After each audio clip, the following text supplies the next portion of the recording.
Now at 6, the U.S. Supreme Court hands the Trump administration a temporary victory, ruling that a Maryland man mistakenly deported to El Salvador does not have to be returned to the United States. Hello, everybody. I'm Denise Koch, and welcome to WJZ's All Local News at 6. The pause on the deportees' return comes just hours before the midnight deadline to bring Kilmar Abrego Garcia back to Maryland. WJZ investigator Mike Helgren stays on this story for us. He has more on the new order from the nation's highest court.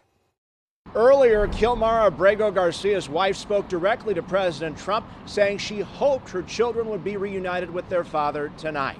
That will not happen. The Chief Justice himself issued the order, saying he wants more arguments in the case. A victory for the Trump administration, a 3-sentence order from the Chief Justice of the U.S. Supreme Court, ruling the government does not have to bring Kilmar Abrego Garcia back to the United States tonight, weeks after immigration officials admitted mistakenly deporting him from Maryland to a violent Salvadoran prison. It goes against lower court rulings. We have judges that try and protect these people, but they didn't protect us when the people were being let in. But to get them out is never easy with these people. He is an MS-13 gang member. Attorney General Pam Bondi again called Abrego Garcia an MS-13 gang member, despite the government presenting no evidence in court, and defended putting the prosecutor who argued the case in Maryland Friday on administrative leave. He shouldn't have taken the case. He shouldn't have argued it if that's what he was going to do.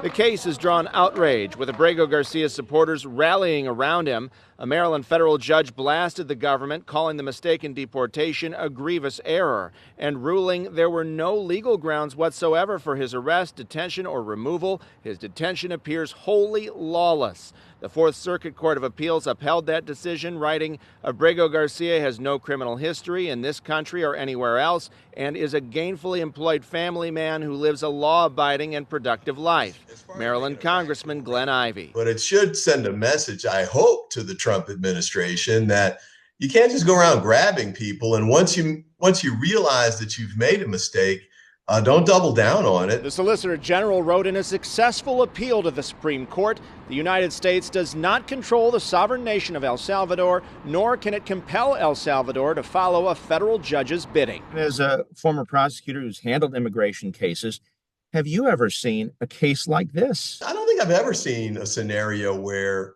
the Department of Justice acknowledges it made a mistake, but then says there's nothing they can do to fix it. At a minimum, we should be able to get back a person who hasn't been proven guilty of anything, at least so far, that the government's alleged, so he can have his day in court. The Chief Justice says lawyers have until tomorrow at 5 p.m. to file further arguments in the case.